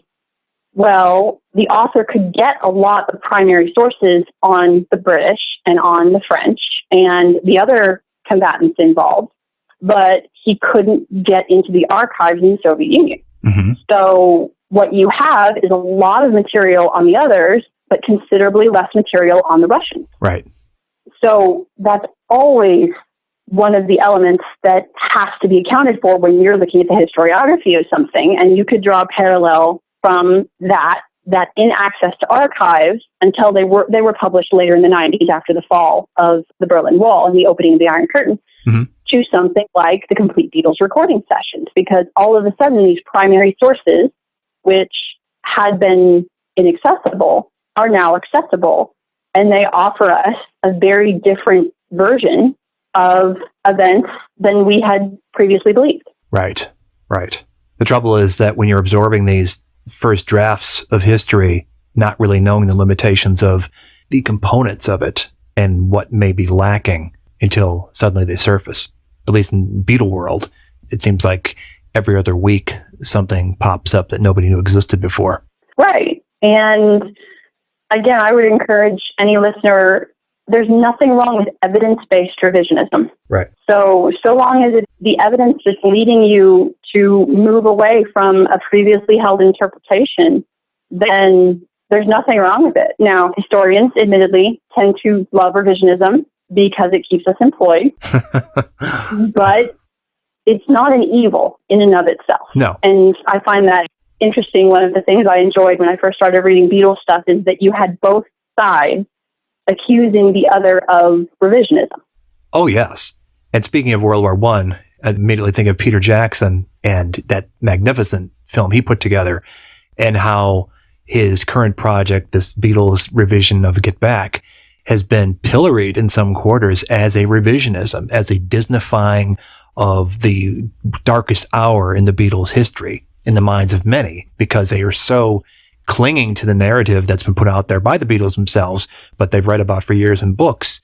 And there were some of us that had access to a lot of the extant recordings to get a different picture. But no matter what he puts out, there's going to be a lot of people dissatisfied with it because they're going to view it as spin. Yeah, and I think that's an issue with really any forthcoming Beatles book or project, documentary, what have you. I am always more interested in the evidence that is provided than in the actual interpretation of, say, the author or the director or what have you. Uh-huh. You can always have new evidence that's going to come up. And we see this again and again and again in history, that historical figures that we think we know how they thought on particular issues or ideas, we discover centuries later, in some cases, that maybe we were wrong. There was a letter, I think it was a private letter that came out a couple years ago about the philosopher John Locke, mm-hmm. the Enlightenment philosopher. And our understanding of Locke had always been that even though he was very much an Enlightenment thinker and obviously an enormous influence on the creation of the United States philosophy and the Declaration of Independence, I mean, Jefferson basically plagiarized Locke when he wrote the Declaration of Independence, or the preamble, that Locke did not advocate for equal rights for Catholics in England in that time period. Mm-hmm. And within just that was our understanding of Locke for the last 300 years. And just within the last few years, we've discovered a letter where Locke does advocate for equal rights for Catholics in Enlightenment England. Wow. So you always have to be willing to embrace those new sources and to well, not necessarily embrace them. That's probably a little too overenthusiastic, but to incorporate them would be the better way to recognize them and then maybe contextualize them, make sure they're legit, and what is the context that this was created in. Right. And that's such a crucial element that, again, I feel like I'm repeating myself, unfortunately, but that's really so important for the historiography of any subject, that willingness to incorporate new sources. If you don't do that, then a historiography dies. And you're also basically embracing confirmation bias, because we're exposed to a certain version or narrative at a crucial period. And if you become locked into that narrative and refuse to accept new evidence, even if it's contradictory evidence, then you are going to come away with a less accurate version of the history. And if your whole point is a greater understanding of Locke or the American Civil War or the Beatles, then you're basically sabotaging yourself. Right. Do you find that when these instances pop up in historiography where something surfaces that puts a new light on something or is in opposition to an interpretation that had prevailed for a time, does it really influence and shape the perception going forward? Does it take a long time for that to happen? Or is it just something that really only gets absorbed by historians, and because the narrative is so set by then, it's too difficult to reestablish the prevailing conventional wisdom? It depends sometimes on the quality of the evidence. If you have evidence that are primary sources but might have their own biases or agendas from the onset, then that can cast doubt on the accuracy of the document. You're right in that it is a very top-down element to it. And so it is something that in some cases slowly, gradually seeps in to the historiography and shifts it around. And I think that's why, if you look at the arc of Beatles historiography, as frustrating as the view by some is of Paul's self-promotion of his version of Beatles history, I think it's been necessary as a part of this gradual shift, because again, he is a primary source, which should not be treated as gospel any more than any of the others should be treated as gospel. We have numerous examples of all the Beatles deliberately or unintentionally misremembering history. Sure. Their own lives. But to argue that he should not offer his version of events or to summarily dismiss Paul's version of events is, again, ignoring primary sources. And I think a big part of why we've seen this shift away from the Lennon Remembers and the Shout versions of Beatles history is because of Paul's campaign to rewrite, if you will, Beatles history. Right. Or offer a corrective in his eyes that is legit. There's a basis for that because of what we know, what came before, absent his doing any sort of the self-promotion that John was doing in the early 70s. Right. And a big part of that is, if you look at things like Many Years From Now, or even Paul's most recent GQ interview, bringing us back to earlier aspects of the discussion, was Allen Klein. Because something you get from Paul really pretty much across the board in all of his sources, in the breakup period, as well as in Many Years From Now, is the portrayal of Klein as the villain of the breakup.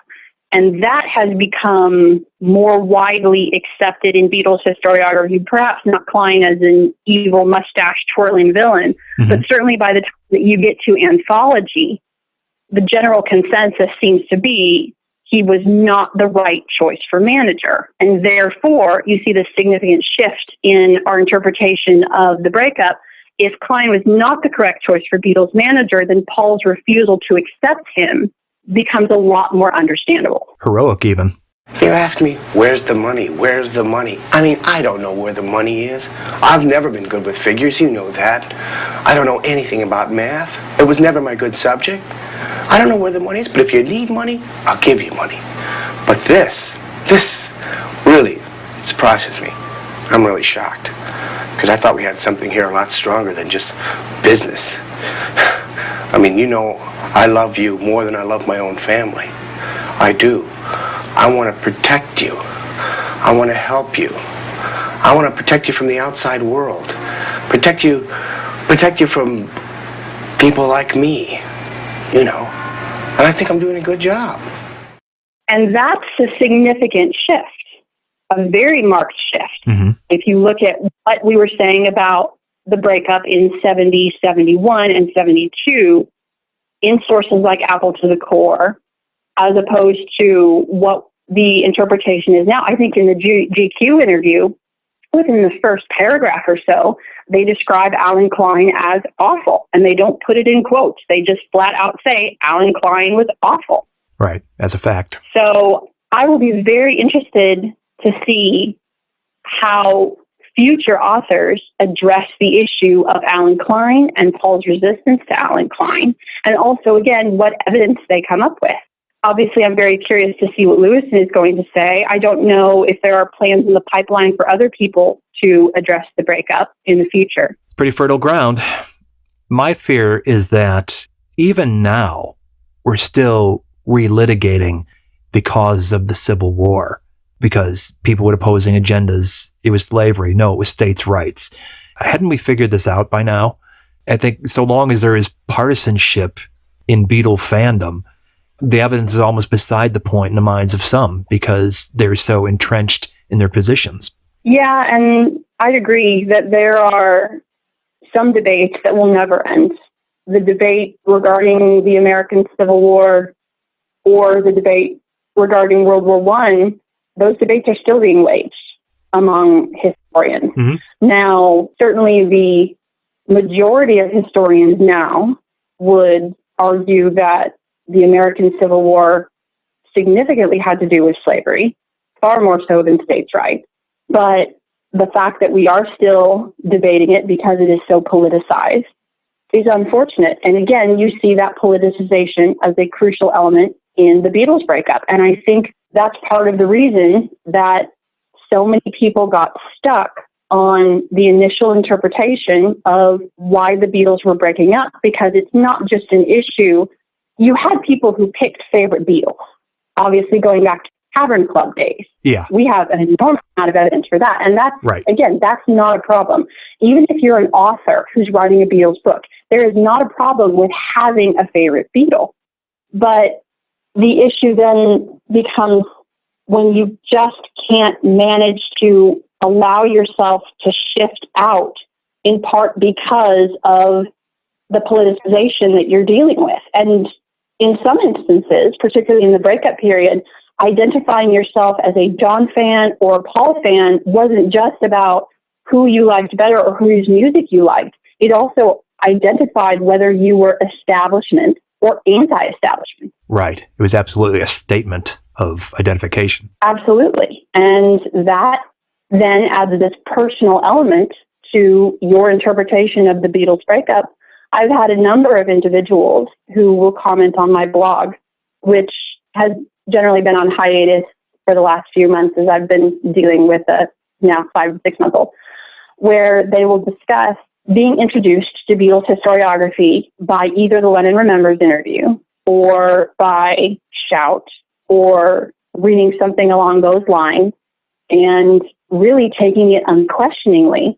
And it took decades for them to find other sources or to analyze and begin to understand this is not the most accurate version of events. Mm-hmm. And I think I even remember in one of our previous podcasts, you discussed doing that same thing, reading Lennon Remembers and really embracing it wholeheartedly. Yeah, especially at that point in your life when you're a teenager and sorting yourself out and you find yourself in alignment of this anti-authority worldview and just wanting to demolish every idol in sight, all these things that you were set up to believe in.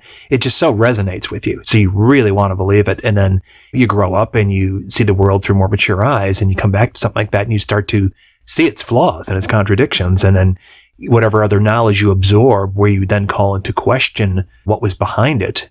And then you at some point kind of recognize, or you get additional information, like in the case of Lennon Remembers, what you see on the printed page, as we've talked about, versus what you hear on the audio. where you get the inflection and the context of something that comes off as harsh in print being said lightheartedly. So it's a whole different experience. Absolutely. And those elements are so very crucial to examining something. And my experience, the first time I read Lennon Remembers was very different from yours, because I'm reading it as a 30-some-year-old wife and mother who is trained in examining historical documents. I was still, quite admittedly, absolutely found the interview extremely compelling. Mm-hmm. But at the same time, at no point did I go into it thinking, this is gospel. Right. Unlike the rest of us. But that's an advantage that, again, I had the training in that area where certainly a lot of people in other circumstances didn't. Right. And such is what we try to do in having these discussions on the show, is get fans to sort of re-examine their perceptions about how they view and listen to the Beatles and absorb their history. We've talked about any number of books, and some of these are well-loved parts of the Beatles literary canon that now demonstrably can be seen as the flawed works they are, at least if you are interested in a historically sound interpretation of the Beatles story. And I think what we've seen from more recent authors, such as Doggett, in regards to the breakup, is a more accurate version of the breakup than we were initially given. Mm-hmm. Or you have the incorporation of the drug issue from Joe Gooden. Yes. Of what a role that played mm-hmm. in the breakup. Because that's something that also was completely absent from the Lennon Remembers and the Shout narrative. It's not in Schaffner, it's not in Coleman, it's not in Norman, and not just John and Yoko heroin use, but really the drug use by the other Beatles too. Absolutely. Is virtually ignored.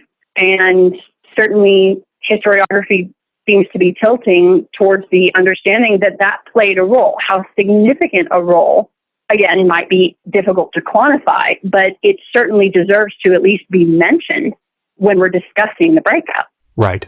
One more layer to filter what we're absorbing through and interpreting it. Right. So, again, that's why I would urge, it's pretty crucial to have an understanding of a subject's historiography, to know what that arc is. And I sound like I'm plugging my book. I don't mean to. That really wasn't my intention. It just occurred to me in mid-sentence. That's what it sounded like. But to know, you're allowed to know those basics. Yes, for sure. And I think that is what made your book so singular and an eye-opener for fans once they became aware of it through whatever means. And we've talked it up on the show any number of times, because I personally could say that it got me to look at everything differently. That sort of rigor that you apply in your examination of all these books in the canon is something that going forward I apply to everything. So it absolutely serves a purpose, whether it's Beatles you're talking about or anything else. Well, thank you. And that's exactly what I intended it to be. I intended it to be a sort of manual for people who want to examine the information they are given and basically say, these are the standards historians use. So you can apply them obviously to the Beatles, but you can also apply them to media sources mm-hmm. because Beatles historiography is so very media driven. Right. Absolutely. You can apply them to other subjects as well. It was eye-opening to me. I read a ton of history in my life, but I hadn't really had much contact with seeing it as a historian does, and the standards and the way you contextualize every bit of source material, weigh it and kick the tires on it, as it were, just to sort of figure out the value of it and how seriously you should take it. Well, there are some historical methods books that I will not suggest for you because they're about 400 pages of boredom. But I did go through them. So we don't have to. Yeah, so you guys don't have to. And trust me that I'm giving you guys a break. Although, if there are readers who are interested in some historical method recommendations, certainly Mark Bloch, The Historian's Craft, is one of the most important books written on historiography and historical methods in the 20th century. Mm. And that's Bloch, B-L-O-C-H.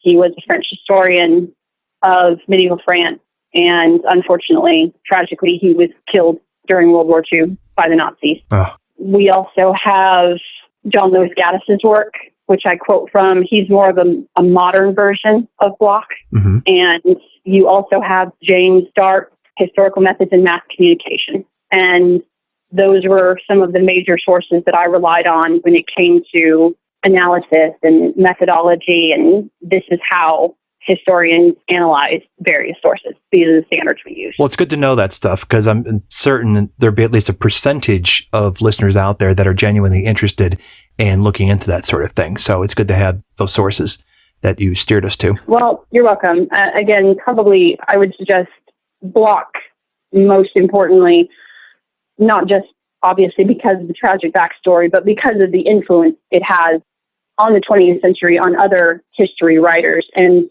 be forewarned, he was captured and killed before he finished the book, so it ends rather abruptly. When we're dealing with the end of the breakup or the current interpretation of the breakup, I do think what we've started to see more of now is an understanding of how John's insecurities played a role in feeling threatened by Paul, because you have that as an interpretation. I think Doggett discusses that issue. You have some writers in the Cambridge Companion to the Beatles who discuss that issue. Michael Gilmore comes to mind. Yes.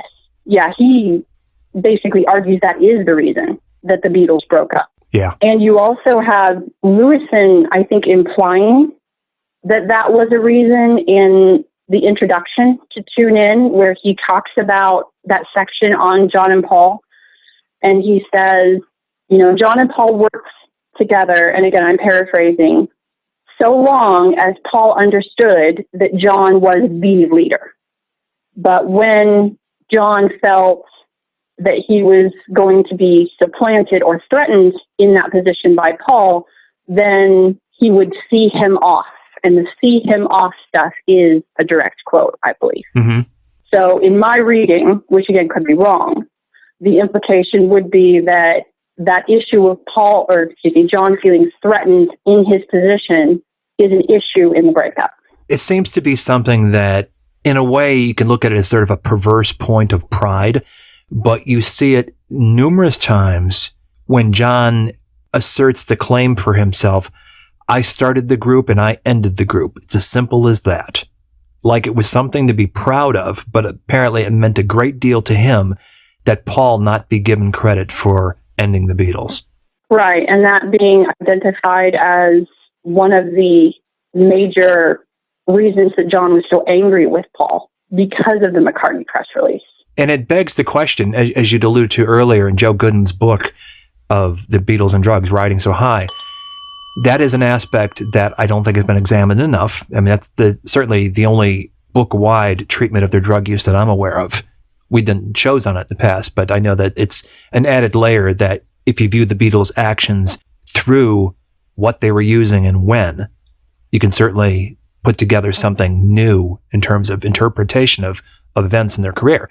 But the other aspect that, you're at a disadvantage when it comes to psychoanalyzing people that you don't have direct access to, which has not stopped people, at least as far back as Fawn Brodie in her examination of Richard Nixon back in the 70s, of viewing the Beatles through the lens of their personal psychology.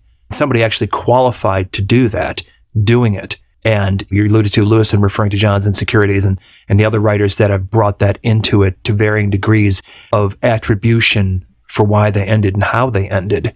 I think there's a case to be made for studying the whole of their career and how, for instance, John's dominance slipped away at their half-life, I would argue after Revolver, and Paul began asserting himself, and what role that played in the power plays between them.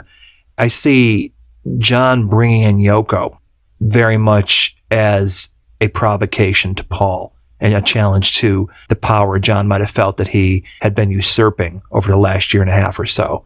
So that's something somebody more qualified than me needs to examine to get a real sense of what was going on and why things took the path they did. Yeah, I agree. I wish we had an informed, qualified psychological analysis of the Beatles and of them as individuals. And unfortunately, we haven't gotten there yet. No, but I see that day coming. That's fertile ground as well. Yes, absolutely. Hopefully there's someone listening who is a trained psychiatrist who will then decide to devote years of their life to research and writing. Yeah, definitely. Yeah. But that's one of the standards that historical students are introduced to. Well, that's a good note. Something About the Beatles. Created and hosted by Robert Rodriguez. Executive producer Rick Way. Title song by the Corgis.